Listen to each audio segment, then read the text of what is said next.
एक ऐसा स्कैंडल जो पुराने जमाने का नहीं बल्कि 30 साल पहले इंडिया में हुआ था। Was one of India's biggest sex scandal. A group of men in Ajmer blackmailed more than 100 girls between the age group of 11 and 20 with their nude photos. It was one of India's biggest and most notorious sex scandals. जिसमें 250 school लड़कियों को किया गया था।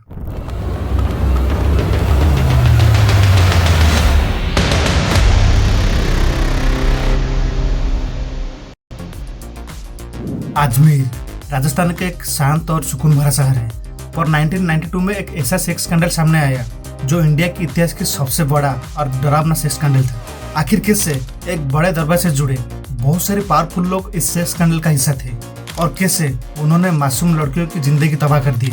आखिर ऐसे क्या था जो मीडिया ने इस स्कैंडल को ज्यादा कवर अप नहीं किए? क्या कोई बड़ा राज छुपाया गया था और इस स्कैंडल का जो मेन एक्यूज थे उनके ऊपर क्या कोई एक्शन लिया गया? तो चलिए आज इस वीडियो में उन सारी बात के बारे में जानते हैं। 90 के दशक की अजमेर को एक शांत और धार्मिक स्थल माना जाता था। यहाँ पर बहुत फेमस प्लेसेस है और होली प्लेसेस भी है, पर इस शहर के अंदर एक अंधेरा साथ छुपाया गया था। कुछ इन्फ्लुएंस लोग अपनी पावर का गलत इस्तेमाल किए थे। लगभग 250 स्कूल लड़कियों को बंद कर करके उनके गलत फोटो खींच करके उनको ब्लैकमेल और मेंटल हरास कर रहे थे, जिसके चलते बहुत सारे लड़कियों ने खुदकुशी कर ली। इस स्कैंडल में पावरफुल पॉलिटिशियन, बहुत सारे इन्फ्लुएंसर लोग और लोकल लीडर शामिल थे, जिसके चलते इस स्कैंडल को बहुत दिन तक छुपाया गया। और दोस्तों इधर सवाल उठ रहे हैं, इतनी सारी मासूम लड़कियों को कैसे ये स्कैंडल में फंसाया गया? क्या कोई ये चाल थी या और कुछ? दोस्तों देखो, अजमेर में एक स्कूल है, सूफिया सेकेंडरी स्कूल, जो आज भी है, जो पढ़ाई लिखाई के लिए बेस्ट माना जाता था। इधर बहुत इंटेलिजेंट लोग पढ़ते थे और ये एक गर्ल्स स्कूल था। इधर बस लेडीज लोग पढ़ सकते थे, इसलिए इस स्कूल में बहुत सारे मध्यवित्त और अमीर घर की लड़कियां पढ़ने आते थे, जिसमें बहुत सारे इन्फ्लुएंसर लोगों की लड़कियां भी थे। ये एक गर्ल्स स्कूल होने के नाते स्कूल की परिसर में कोई मेल अलाउ नहीं थे, इसलिए जो भी लड़की है वो बाहर से मेल के साथ इंटरेक्ट कर पाते थे। उन लड़कियों में से एक लड़की की बहुत इच्छा थी पॉलिटिकल ग्रुप ज्वाइन करने की, पर उसको एक लड़का मिल गया या एक पहुंचदार मिल गया और वो आदमी फारूक चिश्ती से उस लड़की को मिलाया। फारूक चिश्ती ने उस टाइम लोकल पॉलिटिकल पार्टी का लीडर था और पहले से ही फारूक चिश्ती और उसका एक दोस्त दोनों मिलकर के ये प्लान बना रहे थे कैसे सूफिया सेकेंडरी स्कूल का जो लेडीज है उनके साथ फ्रॉड करके अपनी बात में फंसा करके उनके साथ गलत काम करेंगे। जब फारूक चिश्ती को पता चल गया कि एक लड़की चाहता है पॉलिटिकल ग्रुप में ज्वाइन करने के लिए, तो वो ये मौका को ना गवा करके उस लड़की के साथ बात करके उसको विश्वास दिलवाया कि मैं तुम्हें पॉलिटिकल पार्टी में ज्वाइन करा दूंगा, जिसके चलते तुमको पावर मिल जाएगा और अपने एरिया में तुम्हारा नाम हो जाएगा या नाम बन जाएगा। 11 से 20 साल लड़की को अपनी बात में फारूक चिश्ती फंसा करके उसका भरोसा जीत लिया और धीरे धीरे उस लड़की के साथ फारूक चिश्ती मिलने लगा। पॉलिटिकल कुछ बात करने के लिए उसको बुलाता था, उसको रोड साइड पर मिलता था, स्कूल के बाहर उसके लिए इंतजार करता था।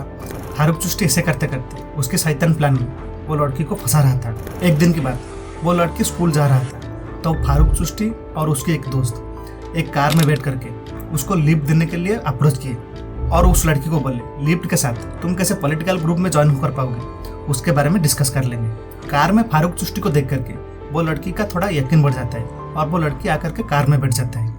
कार को स्कूल ले जाने के बजाय उन दोनों ने कार को लेकर के फारूक चिश्ती का एक फार्म हाउस पर चले गए, यानी कि कहे तो एक बंगला में चल गए और उस लड़की को बोलते हैं यहाँ पर हम पॉलिटिकल बात के बारे में डिस्कस करेंगे।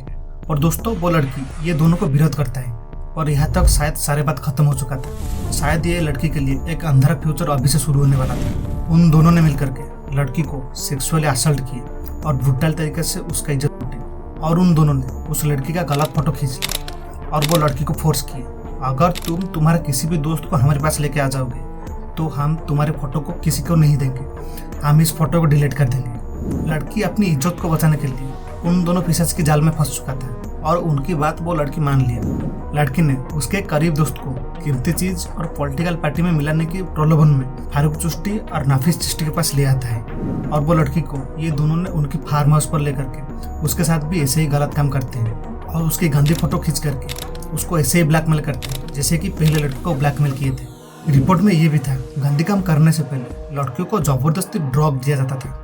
ऐसे ये दोनों फारूक चिश्ती और नाफिस चिश्ती अपने और भी दोस्त को इस गैंग में शामिल करवाए, यानी कि उनके जो पॉलिटिकल लोग थे या कुछ इन्फ्लुएंस लोग थे उनको भी एक गैंग में शामिल करवाए और लगभग 250 लड़कियों को उनके ट्रैप में ऐसे फंसाए थे। दोस्तों, ये बात मैं मन से नहीं बोल रहा हूँ, जो मीडिया रिपोर्ट्स, न्यूज आर्टिकल और ऑनलाइन से कुछ न्यूज़पेपर पढ़ करके आपको बता रहा हूँ। तो दोस्तों, अब चले जानते हैं इतने बड़े स्कैंडल कैसे सामने आया।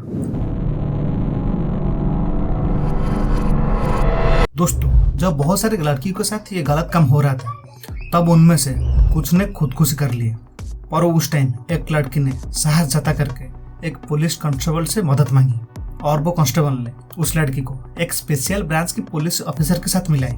वो पुलिस ऑफिसर कुछ एक्शन लेने से पहले लोकल गुंडे ने उस लड़की को धमकी दे करके उसका मुंह सारे दिन के लिए चुप करवा दिया। वो लड़की को गुंडे ने बोले, अगर तुम पुलिस के सामने मुंह खोला तो तुम्हारा प्राइवेट फोटो हम लीक कर देंगे और तुमको हमेशा मेंटली हरास करेंगे, जिसके चलते लड़की ने चुप रह गया सारे दिन के लिए।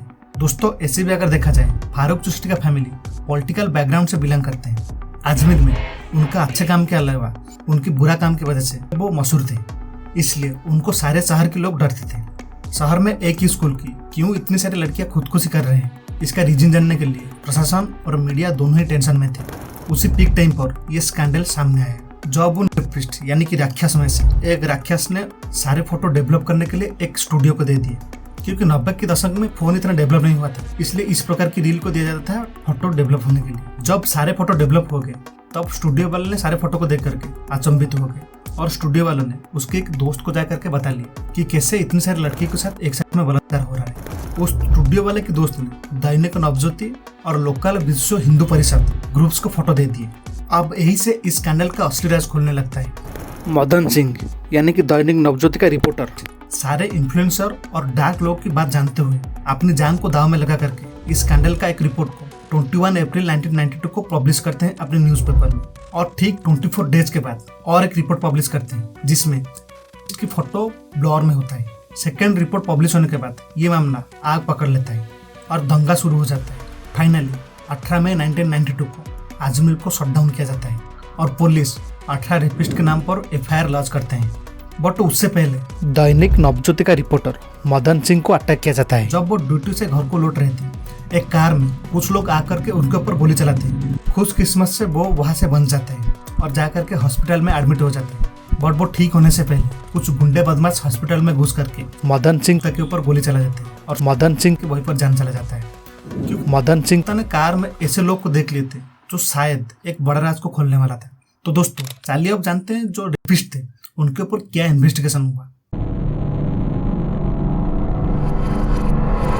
इन्वेस्टिगेशन में पुलिस और महिला एनजीओ ने बहुत सारी विक्टिम को अप्रोच की, और डर के मारे उन्होंने सामने आने की कोशिश नहीं की। लेकिन ब्लैकमेल के लिए यूज किया गया फोटो और वीडियो से उन रेपिस्ट का पहचान किया गया। इस स्कैंडल से जुड़े बहुत सारे अक्यूज भाग गए। इन्वेस्टिगेशन में जो बड़े बड़े नाम सामने आए थे वो है फारूक चिश्ती, जो अजमेर यूथ कांग्रेस का प्रेसिडेंट था। नाफिस चिश्ती अजमेर इंडियन नेशनल कांग्रेस का वाइस प्रेसिडेंट था। अनवर चिश्ती अजमेर कांग्रेस का जॉइंट सेक्रेटरी। उसके समेत मौजूला, इशरात अली, अनवर चिश्ती और शामसुद्दीन भी कन्विक्ट हुए, पर उनमें से सुहेल गैम 26 ईयर तक रहा और लास्ट में सरेंडर किया। सलीम चिश्ती को 2012 में गिरफ्तार किया गया। शाहिद अलमास अभी भी भागोड़ा है, माना जाता है ये अमेरिका चला गया। इंटरपोल ने उसके अगेंस्ट रेड नोटिस इशू किए। सारे रेपिस्ट के नाम पर कोर्ट में बहुत दिन तक ट्रायल चलाया गया।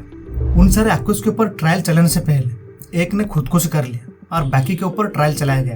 पहला ट्रायल में फारूक चिश्ती कोर्ट से फ्री हो गया, उसकी एक दिमाग की बीमारी को दिखा करके, दैट इज स्किज़ोफ्रेनिया। इस बीमारी में लोग विचलित होते हैं, दूसरे को पहचान नहीं पाते, और उसको 2013 में रिहा कर दिया गया। 20 अगस्त 2024 में 6 अक्यूज को आजीवन कारादंड सुनाया गया अजमेर की स्पेशल पोस्को कोर्ट के द्वारा। बट उसमें से जोरा चिश्ती को इंडियन पेनल कोड की सेक्शन 377 के हिसाब से अक्यूज घोषित किया गया और 5 लाख का जुर्माना के साथ उसकी केस को दूसरी कोर्ट को ट्रांसफर कर दिया गया। इस स्कैंडल के बाद बहुत सारे विक्टिम को सोसाइटी ने रिजेक्ट कर दिया। बहुत सारे विक्टिम को अपने परिवार द्वारा छुपा दिया गया। कई सारे विक्टिम मेंटल डिप्रेशन और ब्लैकमेल की वजह से खुदकुशी कर लिए। दोस्तों, अजमेर 1992 का स्कैंडल सिर्फ एक सेक्स स्कैंडल नहीं था, बल्कि एक पोर सिस्टम की नाकामी का एग्जाम्पल है। 30 साल बाद भी असली क्रिमिनल्स जेल से भाग रहे हैं और जो विक्टिम है उनकी जिंदगी तबाह हो गया। आखिर सच सामने आया तो क्या पूरा जस्टिस मिल पाया या सिस्टम ने सिर्फ टाइम ले रहा था? आज भी कई लड़कियां सोशल सेम और पावरफुल लोगों के डर से आवाज नहीं उठा पाते। क्या आपको लगता है इस सिस्टम कभी इम्प्रूवमेंट होगा? आपका ओपिनियन क्या है? जरूर कमेंट सेक्शन में लिख करके बताएं। अगर आप चाहते हैं ऐसी हिडन स्कैंडल एक्सपोज हो तो इस वीडियो को लाइक और शेयर करके चैनल को सब्सक्राइब कर दीजिए, जैसे मुझे और मोटिवेशन मिलेगा इस प्रकार सोच को सामने लाने की। दोस्तों, इस प्रकार की एक हिडन घटना, सुभाष चंद्र बोस की मौत, ये एक इंसिडेंट था या एक साजिश? स्क्रीन पर जो वीडियो दिख रहा है, इस वीडियो में मैं खोल के रख दिया हूँ, चाहे तो आप इस वीडियो को भी देख सकते हैं। दोस्तों, हमेशा एक बात याद रखना, जो सच है वो कभी चुप नहीं सकता है। बस सवाल ही है, हम कब तक चुप रहेंगे।